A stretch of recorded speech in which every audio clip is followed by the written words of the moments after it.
Salam sejahtera, terima kasih karena bersama dengan saya di Nazilin Unity Channel. Hari ini kita masih lagi bercakap tentang PRN Sabah yang akan diadakan tidak lama lagi. Siapakah pemenangnya menjadi tanda tanya. Paling penting sekali ialah siapa bakal Ketua Menteri jika Pakatan Kerajaan menang, GRS menang. Tentunya Haji J akan terus menjadi Ketua Menteri di Sabah. Tetapi persoalan untuk Pakatan Harapan Barisan Nasional pula. Kalau mereka menang di PRN Sabah, siapakah yang akan menjadi Ketua Menteri Sabah? Adakah Bung Mukhtar ataupun Iwan Benedik? Itu semua menjadi satu misteri yang akan diketahui selepas kemenangan PRN Sabah nanti. Namun demikian, ini satu cabaran daripada UMNO untuk GRS Sabah. Bubar Dewan Undangan Negeri kalau anak jantan, kata UMNO Sabah. UMNO Sabah hari ini mencabar gabungan rakyat Sabah GRS membubarkan Kabinet Negeri dan menyerahkan kepada rakyat untuk menentukan masa depan negeri itu melalui pilihan raya negeri PRN. Pengarah Komunikasi Strategik UMNO Sabah, Datuk Rosman Datuk Akhir Zaman berkata, langkah tersebut wajar dilakukan GRS untuk membuktikan mereka benar-benar ada jiwa anak jantan serta berprinsip. Katanya, sekarang adalah waktu untuk GRS menguji kekuatan sebenar mereka ketika beberapa pihak termasuk Ketua Menteri Sabah, Haji J Noor terpalit dengan skandal rasuah. Sebelum kita teruskan ulasan kali ini, jangan lupa siapa yang ada masalah gout, kencing manis, dan tinggi darah, tekan butang produk yang ada dalam video ini untuk mendapatkan produk yang terbaik, murah, mujarab, dan berbaloi. Lulus KKM, juga halal. Baiklah, GRS perlu membuktikan keberanian dan ketegasan pendirian politik mereka, kata Ketua Pemuda UMNO Sabah ini, ataupun kata UMNO Sabah. Jika benar GRS adalah gabungan yang berprinsip dan berjiwa anak jantan, maka bubarkan segera Dewan Undangan Negeri Sabah untuk memberi laluan kepada PRN ke-17, bukannya menunggu pembubaran otomatik, kata beliau. Ada netizen kata, wah, selepas diumumkan kerjasama antara UMNO dan Pakatan Harapan, tiba-tiba UMNO di Sabah menjadi lebih berani. Ada juga yang memetiknya sebagai sombong. Mentang-mentanglah sudah ada gabungan, kata mereka, sekarang berani sudah mencabar untuk dibubarkan Dewan Undangan Negeri Sabah. Apakah gabungan Pakatan Harapan Barisan Nasional kerjasama ini akan memberikan jaminan kemenangan kepada Pakatan Harapan Barisan Nasional? Persoalan itu akan dilihat tidak lama lagi. Kegagalan berbuat demikian hanya akan dilihat sebagai satu tindakan pengecut, katanya dalam kenyataan media. Semalam Malaysia kini melaporkan GRS berkata mereka bersedia bertanding secara solo pada PRN akan datang sekiranya PH dan BN memutuskan untuk bekerja sama. Haji J yang juga pengurus GRS berkata, kerajaan negeri patut dipimpin oleh parti tempatan yang memahami realiti budaya dan keperluan rakyat tanpa menepikan peranan dan kepentingan parti-parti nasional dalam kerangka kerjasama yang lebih luas. Untuk rekod semalam juga, BN dan PH sudah membuat keputusan muktamad untuk bekerja sama menghadapi PRN yang dijangka diadakan beberapa bulan lagi.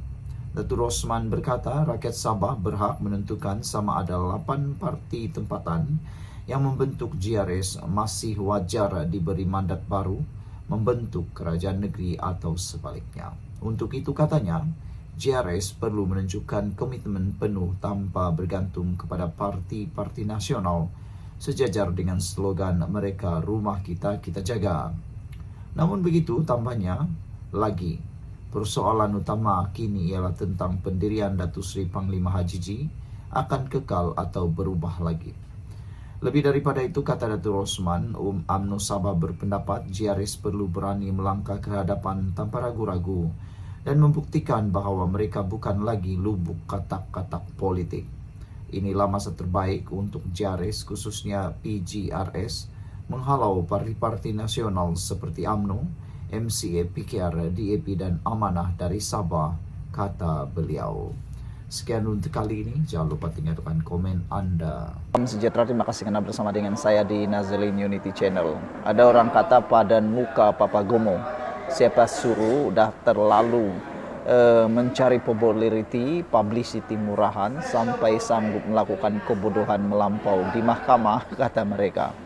Baru-baru ini Papa Gomo sudah memohon maaf dan Ketua Polis Negara sudah memberikan kemaafan. Tapi tindakan Papa Gomo yang macam tidak menyesal, macam tak ikhlas, membuatkan beliau kini dalam masalah yang besar. Orang kata, jangan salahkan orang lain, salahkan diri sendiri, karena membuat diri sendiri dalam bahaya.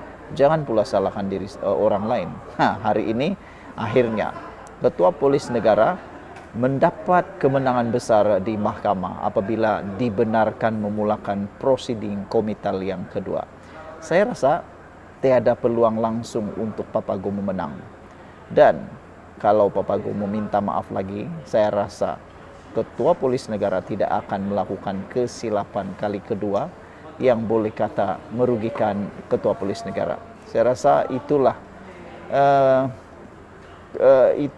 kesilapan terbesar Ketua Polis Negara dan juga Papa Gomo. Kesilapan Ketua Polis Negara menerima permohonan maaf Papa Gomo. Kesilapan Papa Gomo pula ialah menghina mahkamah. Padan muka dialah, kata netizen. Mahkamah Tinggi di Kuala Lumpur hari ini membenarkan permohonan Ketua Polis Negara Tan Sri Razaruddin Hussein untuk memulakan prosiding komital kedua terhadap penulis blog Papa Gomo kerana melanggar syarat permohonan maaf yang diperintahkan oleh mahkamah sebelum ini. Permohonan itu berkaitan kes saman 3 juta ringgit yang difailkan Razaruddin terhadap Papa Gomo atau nama sebenarnya Wan Muhammad Azri Wan Deris berhubung dakwaan memfitnah yang turut membabitkan Perdana Menteri Datuk Seri Anwar Ibrahim. Pesuruhjaya Kehakiman Gan Chek Chiong membuat keputusan itu selepas mendengar hujah peguam Ram Kumar yang mewakili Razaruddin dan Muhammad Rafiq Rashid Ali bagi pihak Wan Muhammad Azri. Pendengaran interparti bagi perintah komital ditetapkan pada 30 Jun jam 10 pagi dan kehadiran defendant adalah diwajibkan, katanya. Mahkamah turut memerintahkan penulis blog itu memfailkan afidavit jawapan pada atau sebelum 23 Mei ini, manakala afidavit balasan Razaruddin pada atau sebelum 6 Jun serta hujahan bertulis atau pada sebelum 20 Jun. Terdahulu Ram Kumar berhujah defendant sepatutnya mendiamkan diri selepas membuat permohonan maaf di mahkamah pada 30 April lepas. Pada 1 Mei lepas, defendant dengan sengaja menerbitkan satu video menerusi TikTok Papa Azri serta YouTube Se-Azri dan kenyataan itu bertentangan dengan permohonan maaf yang telah dipersetujui dalam perintah komital sebelum ini. Permohonan maaf itu tidak ikhlas dan tidak diterbitkan melalui akaun media sosial yang sama seperti perintah mahkamah. Permohonan maaf di media sosial yang diiringi latar belakang muzik Maafkan Kami daripada sedutan filem Pendekar Bujang Lapuk, arahan Allahyarham Tan Sri P. Ramlee adalah suatu jenaka, katanya. Muhammad Rafiq pula berkata anak buahnya tidak berniat mempermainkan arahan mahkamah dan permohonan maaf itu telah disiarkan di media sosial defendant serta dilaporkan oleh pihak media. Pada 5 Mei lepas, Razaruddin memfailkan notis permohonan ex parte bagi mendapatkan perintah pengkomitan itu agar defendant ditangkap dan dihadapkan ke mahkamah serta dipenjarakan kerana menghina mahkamah. Razaruddin berkata ini kerana defendant gagal mematuhi syarat untuk memadamkan terbitan video berkaitan fitnah terhadap beliau bertarikh 14 dan 15 Januari selain tidak menyiarkan permohonan maaf yang dibacakan di mahkamah pada 30 April di platform media sosial YouTube, TikTok, X dan Telegram. Sekian untuk kali ini dan lebih hebat lagi, instruksi melarang Wan Muhammad Azri dan wakilnya daripada menyiarkan kenyataan fakta di semua platform media sosial sebenarnya ditujukan kepada Razaruddin Hussein. Sekian dulu, kita jumpa lagi. Bye-bye.